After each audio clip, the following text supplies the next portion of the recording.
The request was for a malto meal, I believe. Or we're watching Dexter. Is it called New Blood? Ooh. Yeah. It's called New Blood.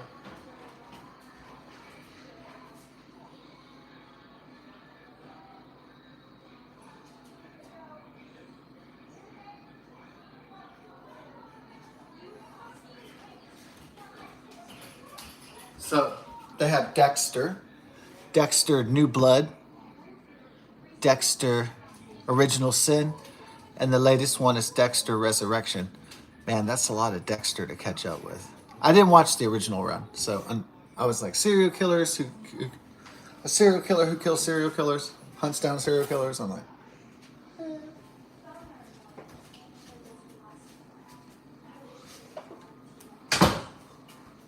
a novel creative writing idea back in 2005 or whatever.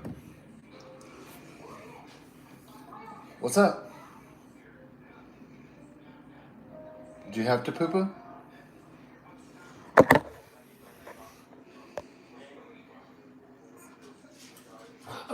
Oh.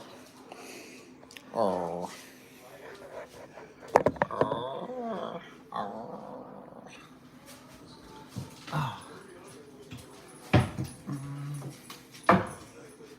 Okay, so I believe the pot is in here. A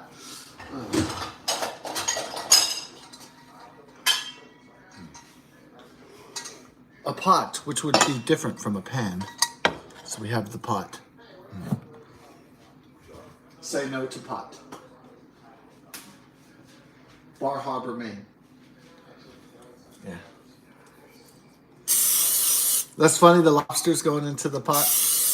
And it says say no to pot.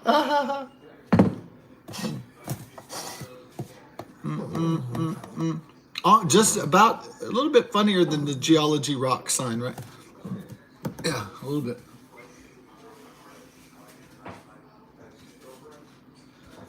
So, in the 1980s, when I was growing up as a kid, this is what happened. All right, so big yards, big out in the country, East Texas, and trailers out in Dayton, Texas, Liberty County.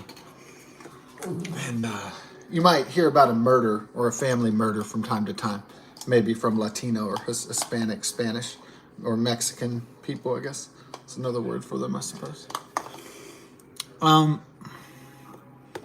Yeah, you might have heard about the alcohol, the woman that wanted to drown her kids, and she mixed the NyQuil with the alcohol. And I think, did she try to kill her husband too and drown him too? And then he caught wind of it, and then he was arrested for animal cruelty, was it? Yeah, I don't know why these families, they build these big estates, the Mexicans or the Hispanic people out in Liberty County, and then they kill their whole families. I guess it's an epidemic in America where you have these guys who marry these women and they have a few kids and they get a nice house. I mean, they had like a mansion out there, and then they kill their whole family for some reason. Sometimes it's the woman, sometimes most of the time the killers are the men, right? Yeah. Men kind of express their men tend to express their dissatisfaction sometimes through violence, right? A physical, kind of an animalistic show of strength. So, not all men, but a lot. And so, when I was out there in the 1980s in Liberty County, when it was mostly white America, wasn't it? It was like mostly like 85% white America. And then you would have a Mexican family here and there, basically. You were inundated with third world illegal aliens from Latin America and other countries, as later would happen during the disastrous Biden-Harris administration, especially.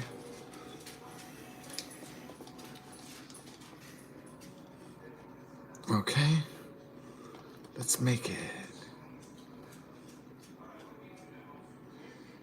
Okay, water, 1 cup. We're going for, we want two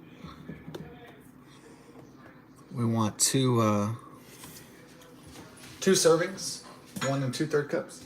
Let's do that. Oh, salt at the bottom. It's time for a salt. Aha! All right, good.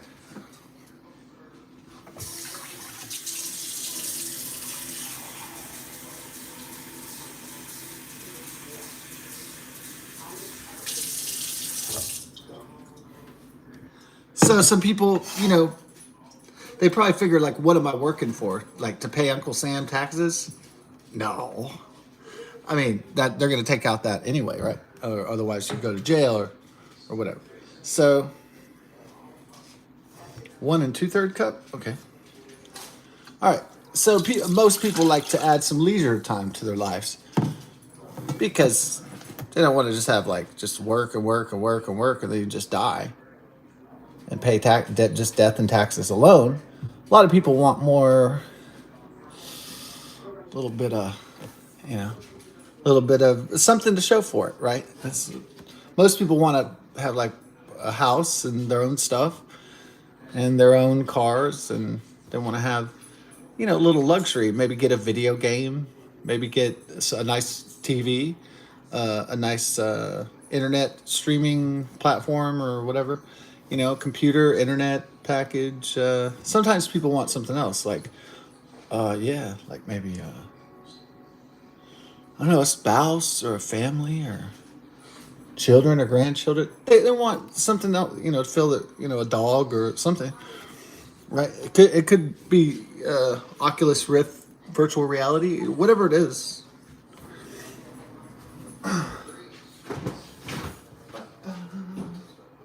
Oculus.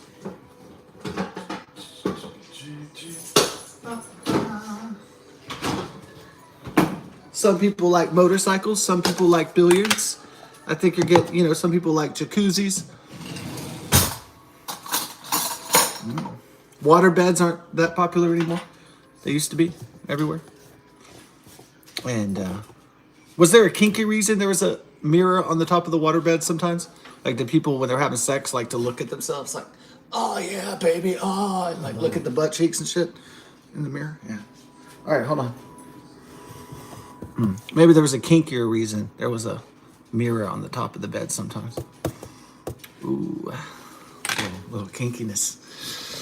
Ooh, imagining it, right? The mirror on top of the bed. Ooh.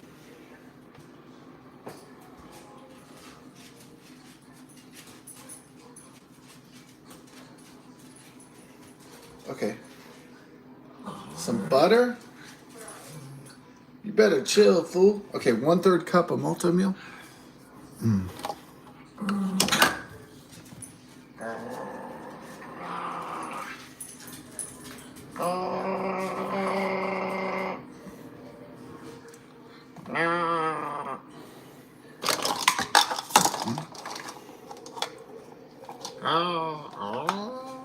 You like a little bit of like,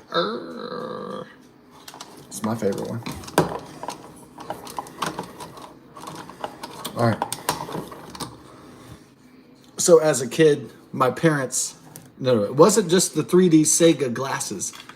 This was it called the Sega Master System or something? My stepdad got this cool ass fucking this cool motherfucking like before we got a Nintendo. He bought this Sega Master System, this red and black machine, and it had like 3D glasses and shit. And it was badass. Yeah. So here we go. Put some butter in that, and it had some cool games, you know. Yeah, was it called Sega Master System? I think it was called. Yeah, it was amazing. I didn't know what it was. I didn't know what it was called because after Nintendo came out, you know, kids tended to forget about Atari 2600 and Sega Master System Drive and all that stuff. The competitors to Nintendo, you know, after Nintendo and Super Nintendo pretty much, and then Sega Genesis. I mean, kids just and then, you know, of course later there'd be computer games, CD-ROMs.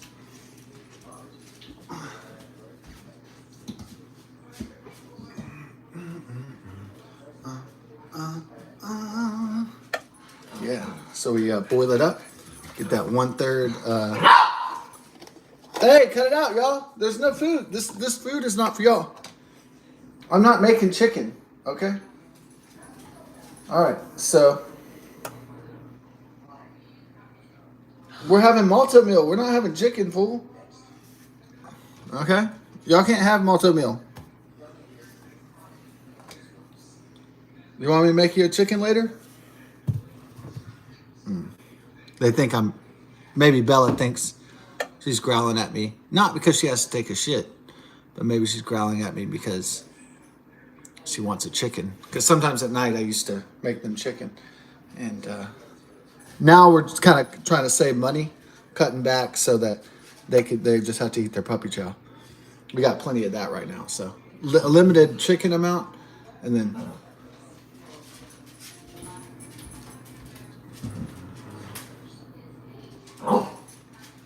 McDonald's.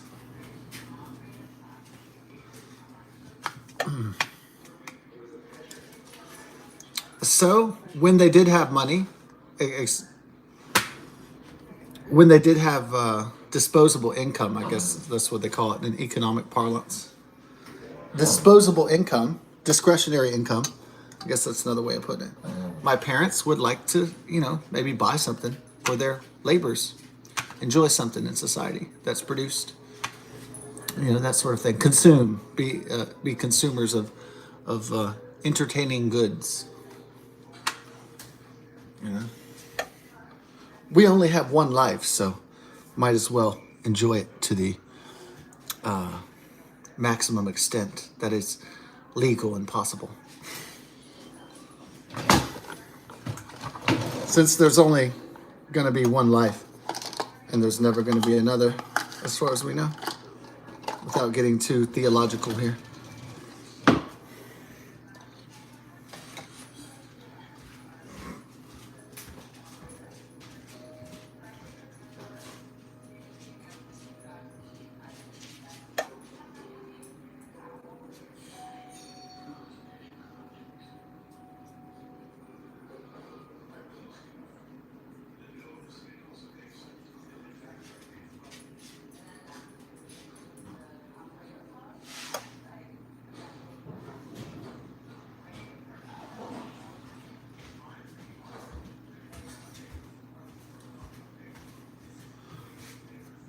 So an underground pool out in the country would probably be expensive to buy the thing. It'd probably be in the thousands. I've heard these kind of deals can cost, what is it, like 10 grand, maybe even back then. Especially, so there's all this wide land, wide open forest, and the trailers If you have a trailer, you don't have a house, so it doesn't occupy a lot of space. If you have a trailer, it just occupies a little bit of the space, and then you have all this land. You know, all this beautiful grass everywhere.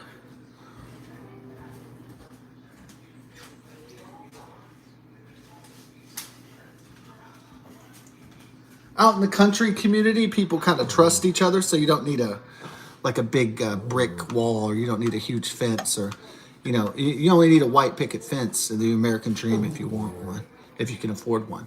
So there was so much flooding, in Texas, and hurricanes and things like that. Most people didn't even build a fence out there. Just let it free and as natural as possible out in the country.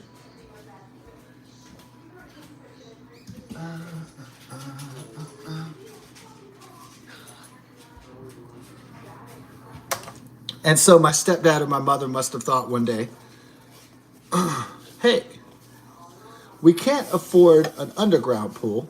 That's too expensive with the cost and the materials and the labor and all that stuff. A little bit too beyond our budget here. But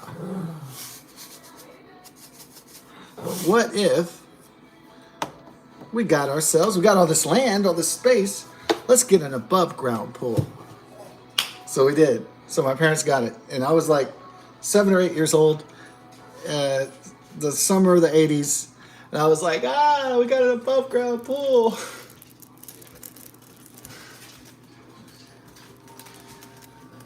No, we don't have to drive to Galveston to go swimming. We don't have to go to a community pool somewhere. We don't have to go to a river. We got our pool right here, above ground pool. And and I'm a kid and I'm excited. And like that was the original social network, was the pool, right? Or the bar or something. That was like the original social network. Or the church, let's say, or the tavern.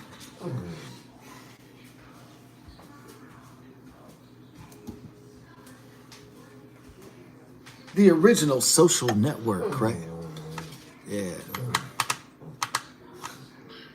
Well, I'm not making chicken, fool. Get that out of your mind. You're not getting anything. You got chicken on your mind. When you got that protein on your mind, when you got that chicken on your mind, it's hard to let go. It's like Chinese Mexican fent, straight from the drug cartels. You're like, I can't wait till my next opioid. I can't wait for the next hit of chicken.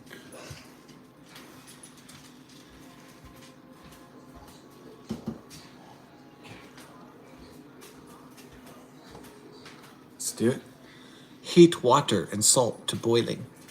Stir in malto milk cereal gradually. Return to boiling while continuing to stir.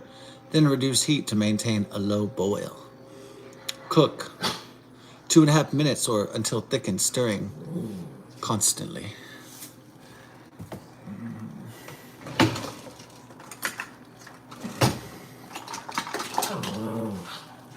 Stir device. Ready to fart? Ooh, that was a nice trailer on that. It was like, and there was like,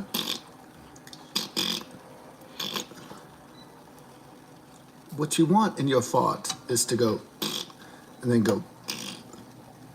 You need to like diversify your fart.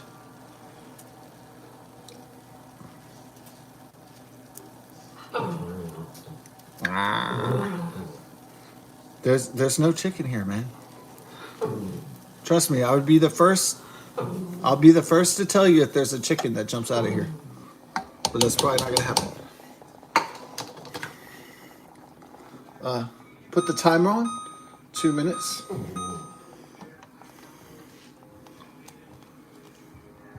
Stir occasionally. 2.5 minutes until thickened. Ooh, the stirrer. You have your cup converted into the fluid ounce, the tablespoon, the teaspoon, and the milliliter, just in case. Oh, I didn't even know there was such a chart on my stirrer, my spatula. Since it is Halloween, Count spatula.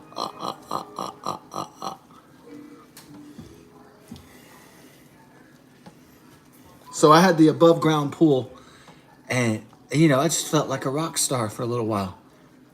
The kids, most people can't afford this. They don't have this. Maybe, you know, my parents were using a credit card. I don't know. They got a charge card. I don't know what's going on. But got the above ground pool. Oh man. Then I had friends. I mean, I already had friends, but I'm saying, like, you really have a lot of friends then. Get that pool going on, dog. So it was like, oh, dude, it was like, you know, your perfect 1980s summer. You got the swimming pool, you got all your friends are coming over, you know, you got the music, you got the ice cream man, you know, like, right? You can get the ice cream man going through the neighborhoods. You got the post office, you know, the mail delivery. America's humming, man. You got the electricity.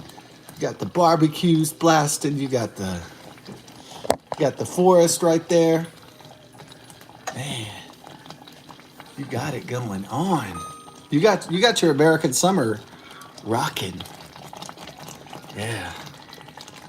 And then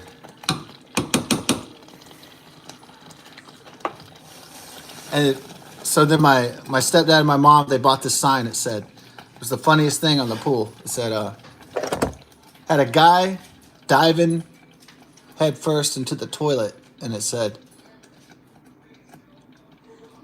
"We don't swim in your toilet, so don't pee in our pool." Ah, it was so funny to me back then. It's still funny to me now. We don't swim in your toilet, so don't pee it. Because I remember the cartoon was the man jumping in on the sign was like him jumping, swimming in the toilet. Like diving into the toilet head first or something.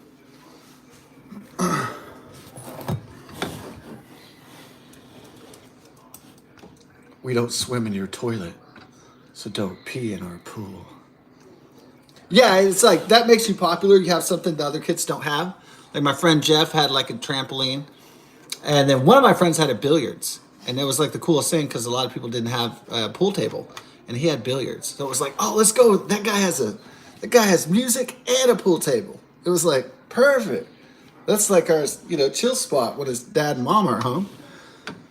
And of course he loved it. He got more friends, and he especially got more girls over his dad's house, right, with the billiards. Like, hey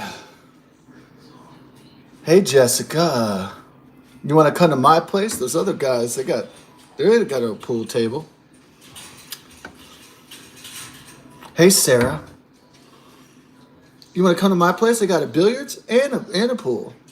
I got a pool table and a pool and a swimming pool. And so you got the best. I got it going on, Sarah. And then, yeah. So that's cool to have stuff, I guess. You know, attracts the people.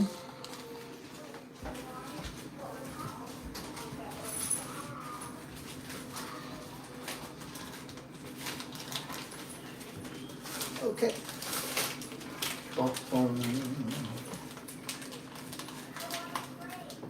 Brocay? Bro, are you okay? Brocay. Yes. Okay. Was Sarah the slut? Yeah, she was like, I need some dick. She's like 12 years old. We were like, what the hell?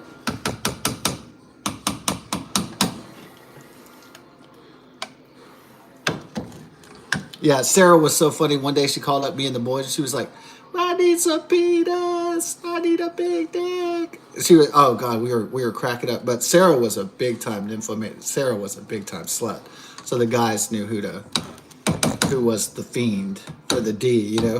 She was the D fiend, like hardcore, like almost, you know, clinical. But right. Sarah was there, you know, in that Pasadena neighborhood I grew up in, you know, which was different from the Dayton, Texas. You know, that was different. So, the Pasadena was more like urban, suburban, and then Dayton, Liberty County is more like out in the country, out in the sticks, out in the boondocks, forest, and all that. So,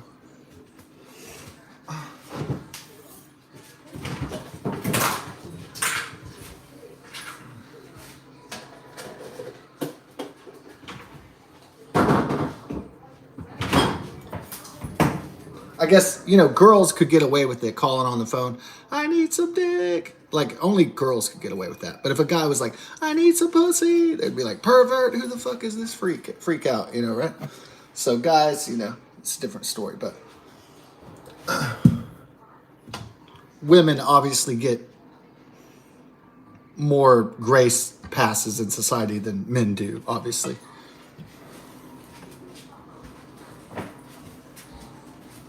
Okay.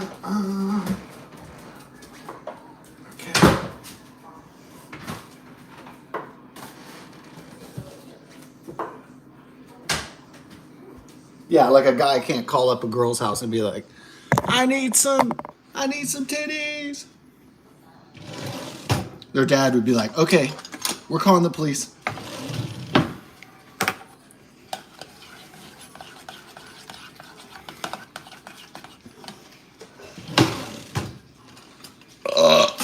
Oh, brilliant. Okay, let's do it. We got our ramen spoon for the, ooh, we get a little,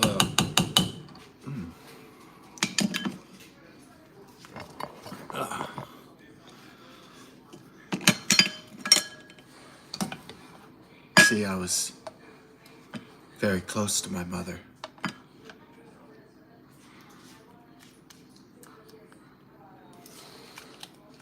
Is that like in Psycho? I was very close to my mother, you see. Norman Bates? Yeah, that was a good classic. All right, classic horror movie by Alfred Hitchcock, and probably the really gay. Yeah, you don't maybe think about when you're a kid, but when an actor's like really gay, you're like,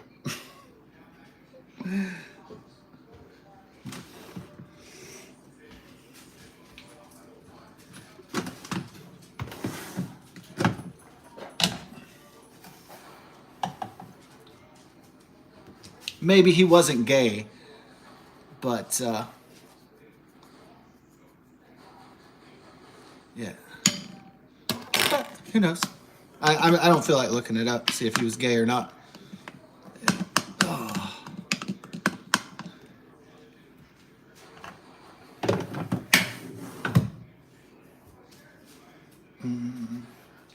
Take me down to the paradise titty.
Oh, you're welcome, Mom. Love you.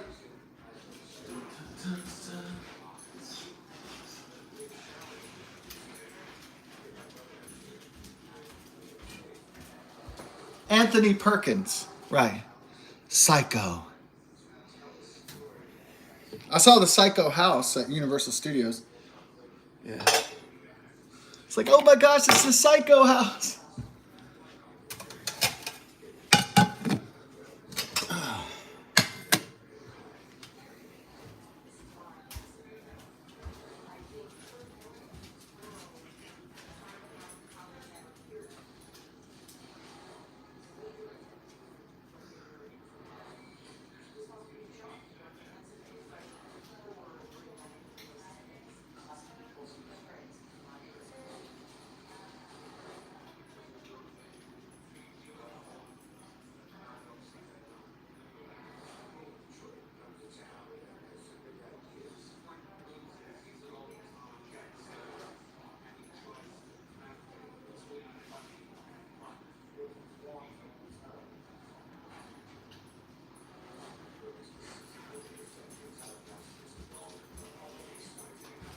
Yeah.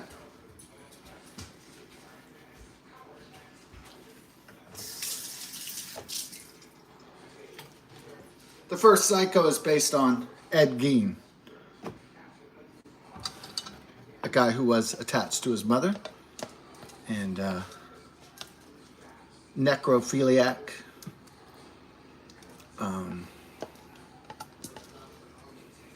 His father was a useless alcoholic who got wasted all the time. Probably fought in World War One, I think.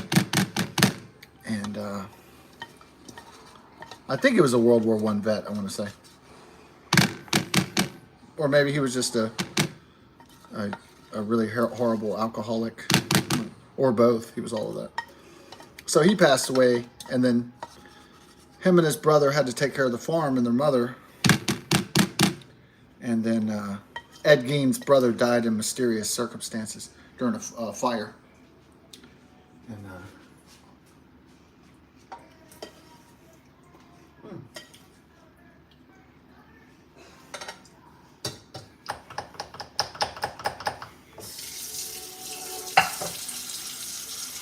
did Ed Gein have sibling rivalry, and he wanted his mother all for himself, so he killed his brother? That's a possibility. The whole sibling rivalry thing taken to a dark extreme.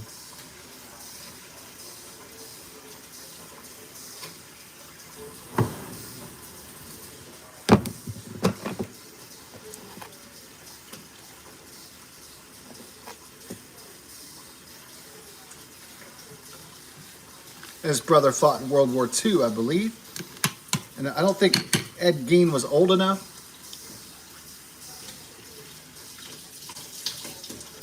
Or maybe he had a medical condition so he couldn't serve in World War II.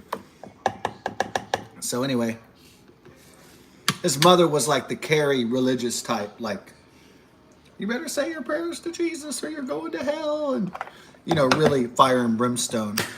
Very abusive, controlling mother. I'm going to cut it off. I'm going to give you extra lashings, boy. You don't straighten your satanic ways. That sort of thing.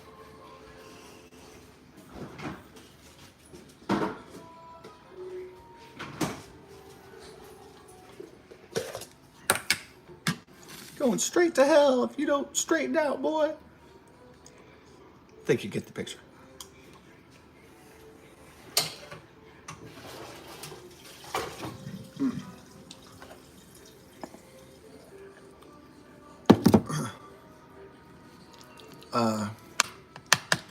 Ed Gein was a handyman, but he was awkward around girls.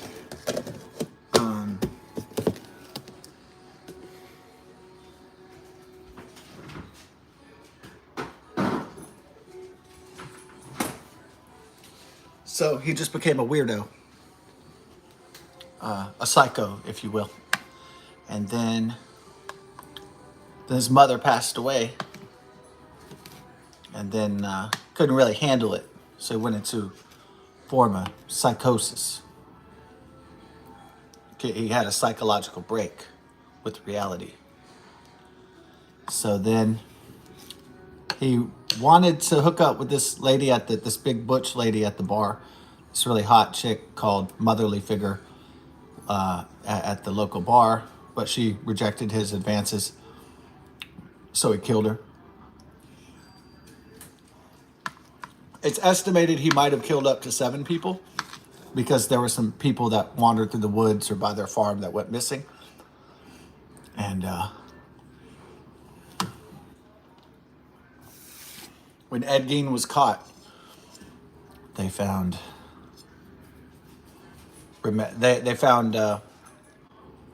that he had been using the skins of dead bodies and body parts to decorate his house, his mother's house, on the farm. So it's more dramatic if they find if it was he was dressing up like a woman and cross-dressing, and they, like in Psycho, find that it's his mother's corpse and they turn around the chair, you know. That's obviously more more frightening, isn't it? Yeah, I don't think it was that dramatic. It was still dramatic. It was still like Buffalo Bill from The Silence of the Lambs, the Thomas Harris novels and the movies. Yeah, it was still horrific regardless. They probably just punched up the drama for the movie to make it really scary.